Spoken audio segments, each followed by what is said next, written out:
రాష్ట్రంలో ఈరోజు పెద్ద ఎత్తున డిఎస్సి అక్రమాలపైన వైఎస్ఆర్సీపీ ప్రచారము 3 రోజులు నిరాహార దీక్ష ఈరోజు ఆందోళన కార్యక్రమం చేపడతా ఉంటే తెలుగుదేశం పార్టీ కానీ ప్రభుత్వం కానీ ఆ పార్టీని సంకనేసుకునే ఉద్యోగ సంఘాల నాయకులు కానీ ఈరోజు జరగలేదు అని చెప్తున్నారు.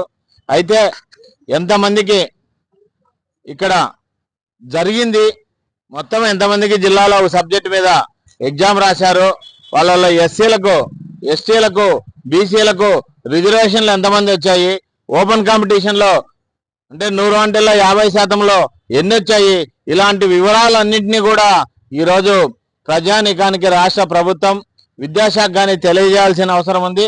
లేకపోతే ఈరోజు వైఎస్ఆర్ కాంగ్రెస్ పార్టీ చేస్తున్న ప్రచారము అవుననే ప్రజలు నమ్మాల్సిన పరిస్థితి జరగలేదు. సవాల్ మే బస్తీ మే సవాల్ అంటారు. సవాల్ అనే ముందు ఏదైతే నేను ప్రశ్నిస్తున్నానో 100 పోస్టులలో బీసీకి ఎన్ని వచ్చాయి, బీసీలలో ఏ రిజర్వేషన్ రోస్టర్ పాయింట్ ఎన్ని వచ్చాయి, ఓపెన్ కాంపిటీషన్ ఉన్న 50 పోస్టుల్లో జనరల్ ఎన్ని వచ్చినాయి, ఇతర కులాలకు ఎన్ని వచ్చాయి, మొత్తం ఏ కులాలకు ఎన్ని వచ్చాయో ప్రభుత్వం శ్వేతపత్రం జిల్లా స్థాయిలో విడుదల చేయగలిగినప్పుడు ప్రజలు నమ్ముతారు తప్ప, లేకపోతే వైఎస్ఆర్ కాంగ్రెస్ పార్టీ చేసే ప్రచారాన్ని నమ్మే పరిస్థితి ఉంది. ఈరోజు ప్రభుత్వం కూడా ఎదురుదాడి చేయడం తప్ప మరొకటి వివరణ ఇచ్చే పరిస్థితి కానీ ఇంకోటి లేదు.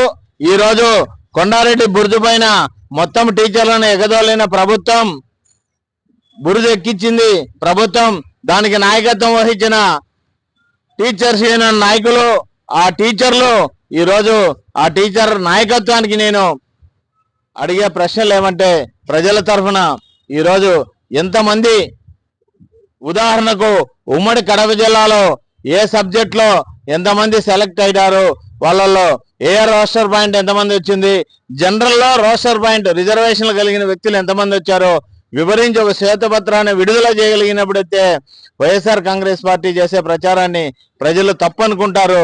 అలా కాకుండా మేము ఖచ్చితంగా జరిపాం, మీరు నిరూపించండి అని మీరు మాట్లాడడం మీ చేతిలో మొత్తం ఉన్నప్పటికీ దాన్ని వివరాలు బయట పెట్టలేదంటే దాన్ని ప్రజలు నమ్మే పరిస్థితి ఉంది.